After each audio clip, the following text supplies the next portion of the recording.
50. Nambari ni 0789 230 250, 0789 230 250 au 0718 899 899, 0718 899 899. Karibu na uwe tayari kubarikiwa na neno la Mwenyezi Mungu. Nawasalimu nyote katika jina takatifu la Yesu Kristo. Majina yangu ni Bishop Jeff Nyansera wa kipindi cha Sauti ya Imani. Natumai ya kwamba msikilizaji wangu umwema tena tangu tulipokuwa kwa hili kipindi cha ajabu, kipindi cha Sauti ya Imani. Ningependa kukujulisha msikilizaji wangu, Mungu amekuwa mwema kwetu zote hapa katika Sauti ya Imani. Pia nawe tunaamini kwamba Mungu amekulinda nyakati hizi zote. Kwa hivyo siku ya leo tena, kama vile nimekuwa nikisema kwa muda wa miaka mingi sasa, madhumuni ya hiki kipindi ni kuweza kukuinua kiimani. Katika siku ambazo tunaishi, bila imani hauwezi kutenda lolote. Katika ulimwengu wowote wa biashara, bila imani hauwezi kutenda lolote. Kwa hivyo nakukaribisha tena kwa hiki kipindi cha ajabu, kipindi kinachobadilisha maisha ya watu, kipindi ambacho kiko na uguzo mkubwa sana katika maisha ya watu. Kwa hivyo nakukaribisha tena ili Baba wetu aliye mbinguni anene pamoja nasi. Kwa hivyo kabla tujaingia katika neno la siku ya leo, ningependa kuwashukuru wote ambao wamekuwa wakinipigia. Nimekuwa kwa hiki kipindi kwa muda wa miaka 17 sasa. Mungu amekuwa mwema, nimeona watu wengi Mungu akibadilisha maisha yao. Kwa hivyo mtu wa Mungu mahali uliko, ningependa unipigie simu tuweze kuomba pamoja. Baba wetu aliye mbinguni ana uwezo na mamlaka ya kukutendea makuu katika siku za uhai wako. Kwa hivyo nakukaribisha siku ya leo, lolote unalolitenda, nipe dakika zako chache ili tunene ukuu wake Mwenyezi Mungu. Roho wa Mungu yu pamoja nasi kukutendea mambo makuu. Nambari yangu ni 0718 899 899. Unapoenda katika shughuli za maisha, nipigie simu 0718 899 899. Na bila shaka Baba wetu aliye mbinguni atakutendea makuu. Pia nambari yangu nyingine ni 0789 230 250.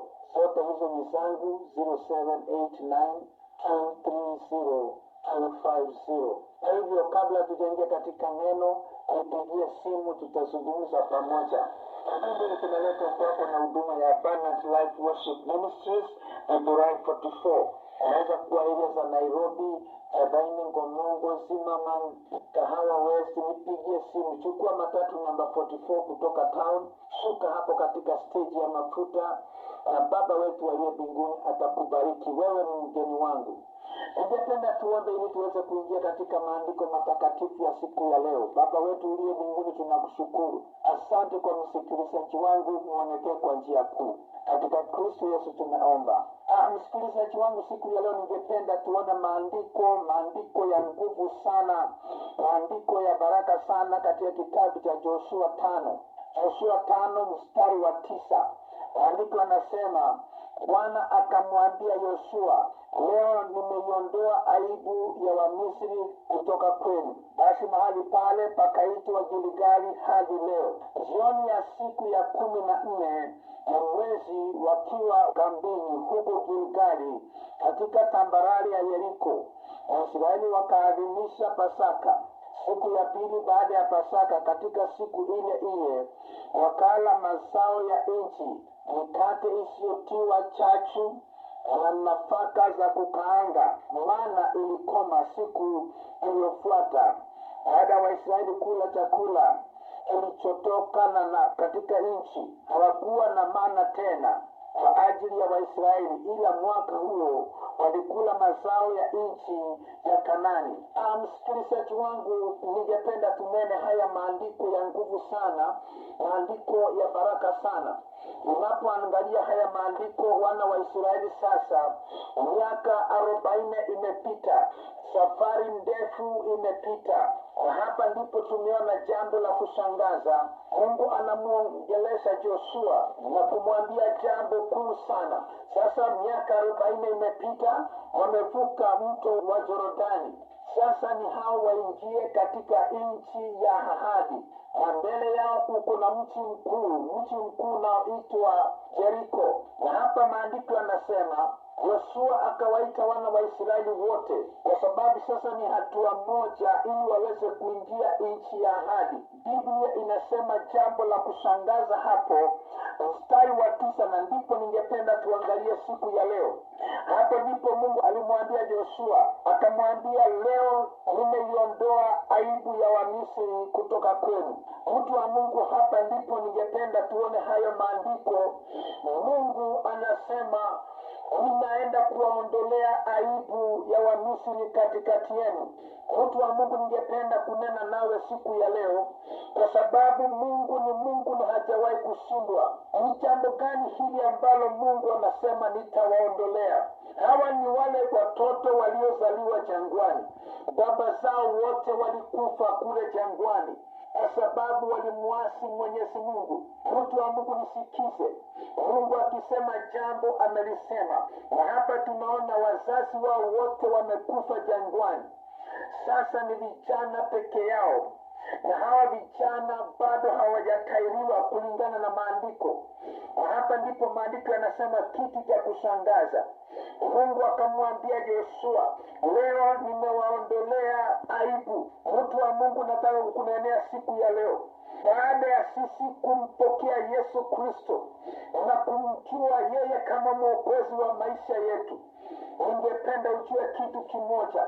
Kulingana na maandiko, Mungu hutuosha na kututoa katika dhambi.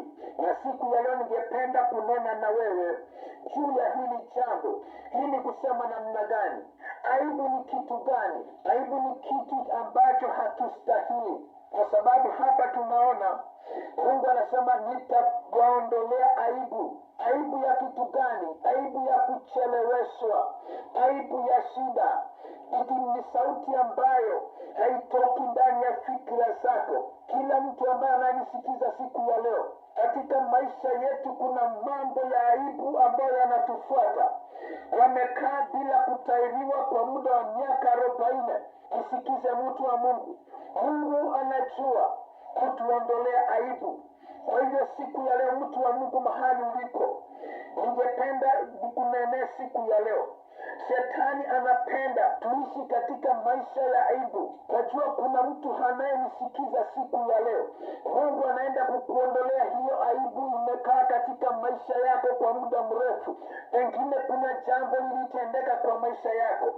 Mungu anasema anaenda kukuondolea hiyo aibu. Kwa nini? Ni kwa sababu yeye ndiye aliyekuita.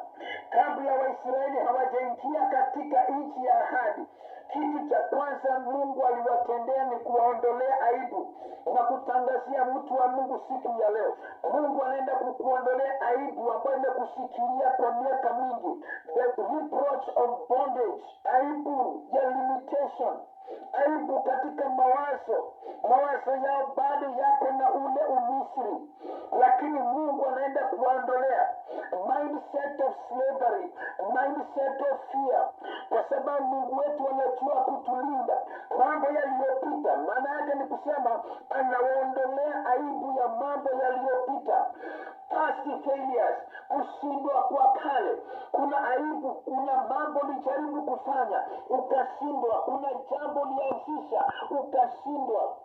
Memory of past failure, memory of past defeat, mambo uliyojaribu kutenda lakini haukufaulu. Mtu wa Mungu, siku ya leo nataka kukunenea, kwa sababu Mungu akisema jambo amesema. Akisema nitakuondolea aibu ya miaka mingi, pengine ni aibu ya ndoa, aibu ya kuolewa, aibu ya kuachana. Hebu nikuambie katika jina la Yesu, kuna watu wengi hata hawezi kusimama mbele ya watu. Ni kwa sababu kuna wakati walishindwa. Katika jina la Yesu Kristo, Mungu anakutumia. Lakini wakati wowote unaposimama mbele ya watu, unasikia ile aibu inakufuata.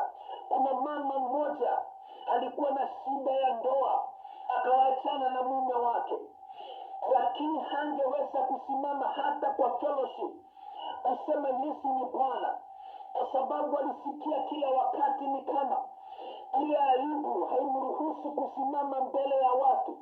Nisikize mtu wa Mungu siku ya leo, Mungu anaenda kukuondolea hiyo aibu.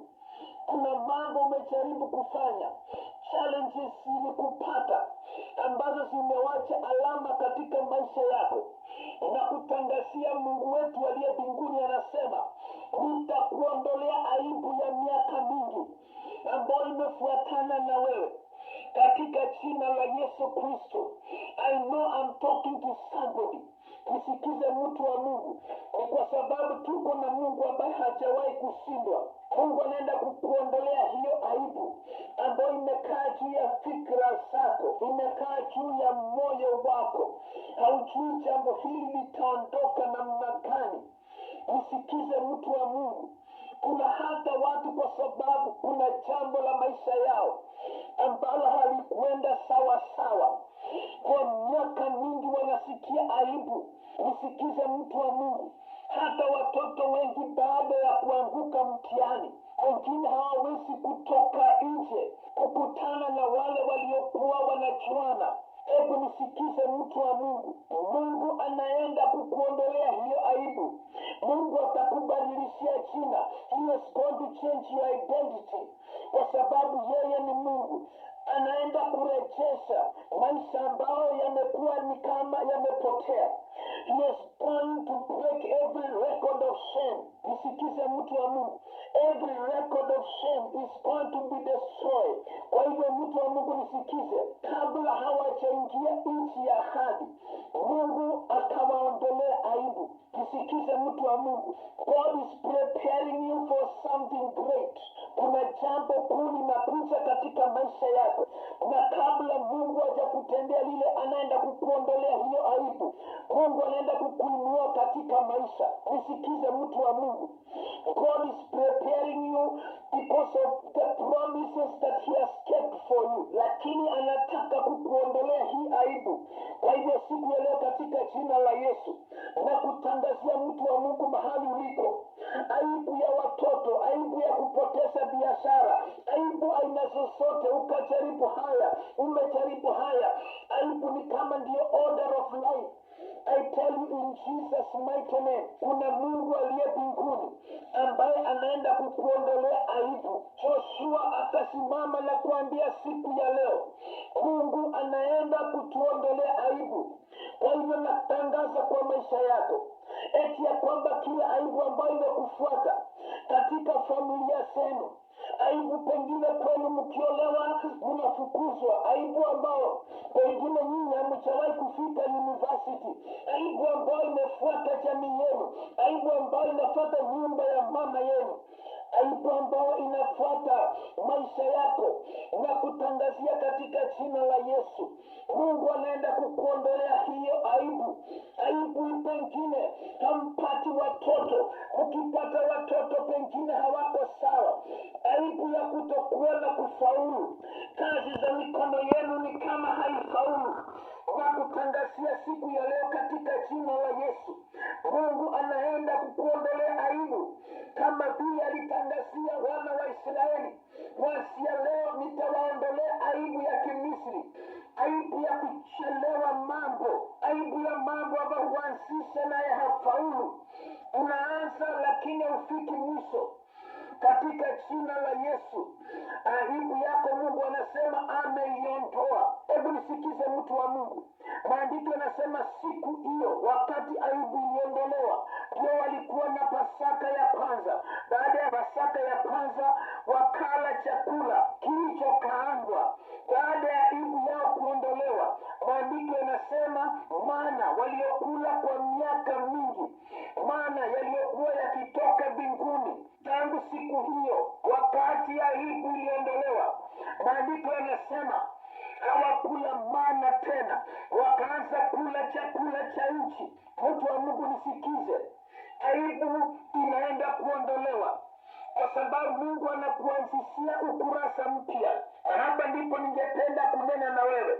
Watu wamekuchua mtu ambaye mambo yake hayaendani sawa sawa, na kuambia siku ya leo katika jina la Yesu, your story is changing. Your name is being written again. Watu waliokuchua mtu anayeshindwa wataona mtu ambaye anashinda. Hebu nikutangazia siku ya leo, wengi ambao wamekusema sema na kuona ya kwamba wewe ufaulu, mkono wa Bwana uko pamoja nawe. Mungu anaenda kutenda mambo makuu, kwa sababu aibu inakufanya wewe kurudi nyuma, kuona ni kama hautawahi kufaulu. Mungu anaenda kukuondolea aibu ya magonjwa. Watu wengi wanajua huyu anakuwa na ugonjwa fulani, ni kama unakataliwa. Ni siku zako za machozi zimefika mwisho, siku zako za kilio zimefika mwisho. Nisikize mtu wa Mungu, Mungu wetu akinena amenena katika jina la Yesu Kristo. Mungu akakumbuka wana wa Israeli, na siku ya leo nasema na Mungu amekukumbuka. Wakati watu wanasema haiwezekani, Mungu anasema inawezekana. Kwa hivyo mahala popote ulipo, najua nanenia mtu ambaye anapitia challenge, issues na mambo mazito, struggles, maradhi na magonjwa na stress, mambo mazito, kukosa nguvu. Unashangaa maisha yangu inaenda wapi? You are feeling broken, defeated, lonely. Unashangaa maisha yangu inaelekea wapi? Mtu wa Mungu nisikize. Katika jina la Yesu Kristo, Mungu akamwambia Joshua, leo nimewaondolea aibu. Mtu wa Mungu mahali uliko siku ya leo, aibu ya milango ambayo inakaa imefungwa. Ukienda kwa interview hakuna siku umeshawahi kuambiwa umepata kazi. Hebu nikutangazia siku ya leo, aibu yako Mungu anasema ninaiondoa. Milango ambayo imekaa imefungwa inaenda kufunguka. You are going to get access to the next level, kwa sababu Mungu akikuondolea aibu anakupeleka katika hatua nyingine. There is a new level for you. Asikize mtu wa Mungu, kwa sababu Mungu akianzisha jambo, yeye ni lazima ataitimiza. Kwa hivyo siku ya leo Mungu anaenda kukuondolea aibu, mindset of slavery, mindset of fear, katika jina la Yesu Kristo. Mambo yaliyopita, kushindwa kwa zamani, kupoteza kwa zamani, unaenda kuondoka katika fikra zako, kwa sababu Mungu akisema amesema. Wengine umekwama katika cycle of failure. Kila kitu unaanzisha, hakuna kitu inatendeka. There is no fruitfulness. Kila wakati ukianzisha jambo ni kama hakuna kitu huendelea. Hebu nikuambie katika jina la Yesu, Mungu akisema nitakuondolea aibu, ni lazima atatenda lile jambo. Kwa hivyo mahala popote uliko, Mungu ni Mungu na hajawahi kusahau, na atakuonekea kwa njia ya ajabu. You are stepping into new dimension, kwa sababu yale Mungu amekusudia juu ya maisha yako sio mambo tu madogo. Mungu atabadilisha hali, vile watu wanakuona, vile wewe unajiona, kwa sababu God is going to restore your dignity, break the poor record that was over your life. Nisikize mtu wa Mungu, mkono wa Mungu upo pamoja nawe mahala popote uliko. Na kuombea mtu wa Mungu, Mungu anaenda kukuondolea leo aibu ambayo imekaa juu yako kwa miaka mingi, juu ya familia yako, juu ya lineage ya watu wenu. Mungu anajua kuondoa aibu, kwa sababu hajawahi kushindwa. Kwa hivyo kila aibu ambayo imekaa juu yako, Mungu anasema anaenda kuiondoa. Why? Ni kwa sababu ya yale yako mbele yako. Yaliyo mbele yako ni makuu, yaliyo mbele yako ni mazito. Kwa hivyo Mungu ni Mungu, atakuondolea hizo aibu zote. Wengine umepitia mambo mpaka watu wanapokuona wamekupa jina fulani, wanasemaga huyu ni fulani, huyu ni fulani. Hebu nisikize, baada ya kuvuka Jordani, mambo mapya yakaanza. Kile kilichokuwa kinawazuia sasa kikaondolewa. Hebu nisikize mtu wa Mungu, wewe hautaishi katika kivuli cha mambo yaliyopita. Katika jina la Yesu Kristo, mavazi ya aibu Mungu anaenda kuyaondoa. Kusema bila sababu, Mungu anaenda kuyaondoa. Nyakati zako zinaenda kubadilika. Your season of laughter has come. Vinywa vilivyokuwa vinakusema hivyo vinywa vitasema mema juu ya maisha yako. Hivyo mtu wa Mungu, mahali uliko, kila aibu ambayo imekaa juu ya watoto wako, nisikize mtu wa Mungu, aibu imekuwa juu ya watoto wako. Pengine watu wanawasema aibu iliyo juu ya mume wako, aibu iliyo juu ya watu wako, juu ya huduma yako. Nakwambia katika jina la Yesu, Mungu anajua kuondoa lile aibu. Hebu tizama katika maandiko, huyo mama aliyekuwa akiitwa Elizabeti alikuwa amekaa na mume wake kwa miaka mingi, mpaka jina lake akabadilishwa akaitwa Elizabeti yule tasa. Hebu nikutangazia siku ya leo, tuko na Mungu ambaye anajua kuondolea watu aibu zao. Na siku ya leo, mtu wa Mungu, nimekutana na watu wengi aliolewa mahali, lakini baada ya miaka, kwa sababu hapati mtoto, wakaweza kumfukuza. Jamii kasema umelete mke ambaye hazai. Hebu nikuambie katika jina la Yesu, Mungu anaenda kukuondolea hiyo aibu. Mungu atakupatia ndoa nyingine na wewe utapata watoto. Kama walikufukuza, watakuona na watoto, na si mmoja, kwa sababu kuna Mungu mbinguni. Wote ambao kusema the mockers of your destiny, wataona mkono wa Mungu juu ya maisha yako, because God has divine authority. Anaweza kukuondolea aibu ya magonjwa. Mtu ambaye pengine wanakusema huyu anakuwa hivi, your days of tears are over. Hebu nisikize mtu wa Mungu, Mungu aliyekumbuka Israeli anaenda kukukumbuka. Mungu aliyebadilishia watu maisha, milango iliyofungwa, Mungu anaenda kuifungua katika jina la Yesu. Kwa sababu gani? Yeye ni Mungu, na Mungu afurahishi na sisi kuishi katika maisha ya aibu. Kwa hivyo mahala popote ulipo, nipe dakika zako chache tunene ukuu wa Mwenyezi Mungu, kwa sababu yeye ni Mungu ambaye ni Mungu ambaye huweka ahadi yake. Kwa sababu gani? Mambo yote katika hii dunia yako katika mkono wa Mungu. Kwa hivyo nakutangazia mtu wa Mungu, mahala popote uliko, jamii yako na watu wako, familia yako, Mungu anaenda kuwaondolea hii aibu. Every destiny mocker wataaibika, kwa sababu Mungu anaenda kubadilisha mambo. Kwa hivyo siku ya leo nakutangazia katika jina la Yesu, wewe ambaye ni Mungu wetu na Baba wetu. Hebu tusema hapa, mtu wa Mungu, wakati Ruthi alipopata mtoto, watu walishangilia na kusema hata si Ruthi amepata mtoto, walisema Naomi amepata mtoto. Ni kwa sababu kile ambacho kilionekana kama hakiwezekani, Mungu wetu anaweza kubadilisha mambo. Kwa hivyo nakuombea siku ya leo, Mungu aweze kukutembelea kwa njia kubwa.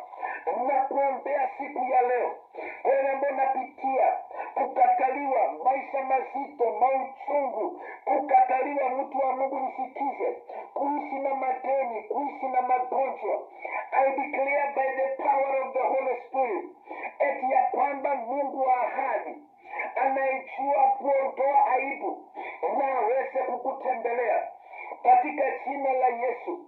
Utukufu wa Mungu na urejee kwa maisha yako. Let the glory of the Lord be upon you katika jina la Yesu Kristo. Midomo yote inayokusema itanyamazishwa, kwa sababu Mungu anaenda kukuondolea aibu. Mungu wetu ni Mungu na hajawahi kushindwa. Aibu zote za madeni, aibu za kuchelewa, rafiki zako wote waliolewa, wote wamekuwa na watoto 5, lakini wewe hata hujawahi kupata mtu. Lakini nakwambia Mungu ni nani? Mungu anajua kuondoa aibu. Kutakuwa na sherehe kubwa juu ya maisha yako, kwa sababu unaingia katika ukurasa mwingine. You are entering a new level of life. Kwa hivyo katika jina la Yesu Kristo, your next season is beginning with favor. Your next season is beginning with laughter. Sara alipoambiwa atapata mtoto, usikize mtu wa Mungu, Yeye mwenyewe alicheka akauliza, inawezekanaje? Mtu wa Mungu, katika jina la Yesu, miaka ya Sarai ilikuwa imeenda sana, lakini Mungu alimuondolea aibu ya utasa. Mungu anaenda kukuondolea hata aibu ya umasikini, aibu ya kuombaomba, aibu ya madeni kila wakati. Watu wakikuona wanakuheta kwa sababu ya aibu ambao umeishi nao. The Lord is going to roll away your reproach, kwa sababu yeye ni Mungu. Kila ahadi ya Mungu, every promise of God over your life, it is going to be fulfilled. Kwa sababu siku ya leo nakutangazia mtu wa Mungu, Mungu anasema nimekuondolea aibu. Nataka tukubaliane, mtu wa Mungu, mahali uliko. Mungu anasema nitakuondolea aibu. Na leo nakutangazia, Mungu amekuondolea aibu. Unaenda kuinuka tena, unaenda kutoka katika majivu na unaenda kusimama. Mungu anaenda kukuvika umaridadi na urembo tena, kwa sababu yeye ni Mungu wetu. Yeye ndiye yule jana. Kama alitendea wana wa Israeli, ni kwa nini asikutendee? Kwa sababu yeye ni Mungu wetu. Na siku ya leo nataka kuomba na wewe mahala popote uliko, kwa sababu Mungu wetu anaweza, na kwa sababu aliweza ataweza tena. Baada ya kuona aibu, hawakula chakula cha maana tena. Mungu sasa alifungua milango, walianza kula chakula cha kawaida. Kumbuka, katika safari yao jangwani walikuwa wamechokeshwa na mana. Sasa wakaanza kula chakula ambacho kimekaangwa, chakula tofauti. Mtu wa Mungu, unaingia into a new level, unaingia katika level mpya ya utukufu wa Mungu. Kile Mungu alikuwa hidia unaenda kukipata. Alisema ninawapeleka katika nchi inayotiririka maziwa na asali. Na kutangazia sasa wakati wako wa miaka na siku za kula asali na maziwa. Mungu akisema amesema, the land flowing with milk and honey. Hivyo ndivyo Mungu alisema, maziwa na asali is your portion. Shame is not your portion. Kwa hivyo mahala popote uliko, ningependa unipigie simu. Nipigie simu saa hii. Nambari yangu ni 0718 899 899. Nirudie tena, 0718 899 899 ama 0789 230 250. Nipigie simu. Niko pale Githurai 44 Abundant Life Worship Ministries. Wewe ni mgeni wangu, nakukaribisha pale. Mimi ni mwandishi wa vitabu. Nipigie simu, nitaweza kukutumia vitabu vyangu na Mungu atakubariki. For thine is the kingdom, the power and the glory, forever and ever. Amen.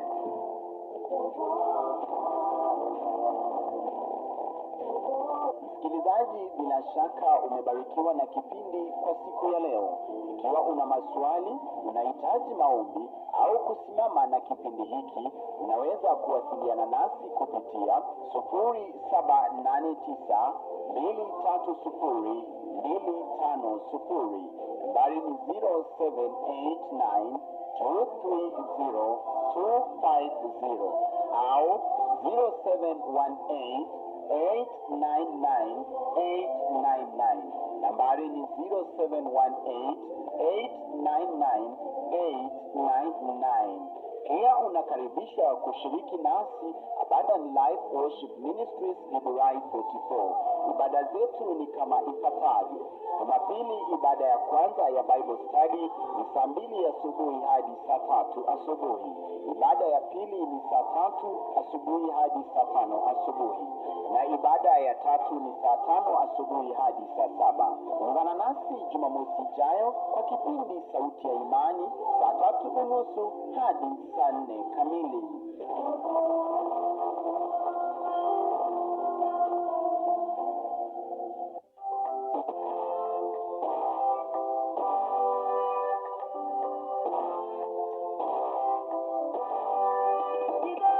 Biblia husema, inafundisha, burudisha, elimisha. Jamani wa Kenya, hadibarani sikiliza BSB wakati wote, fahari ya jamii, fahari ya jamii. Biblia husema broadcasting, fahari ya jamii. Biblia husema broadcasting ni kituo cha Africa Inland Church.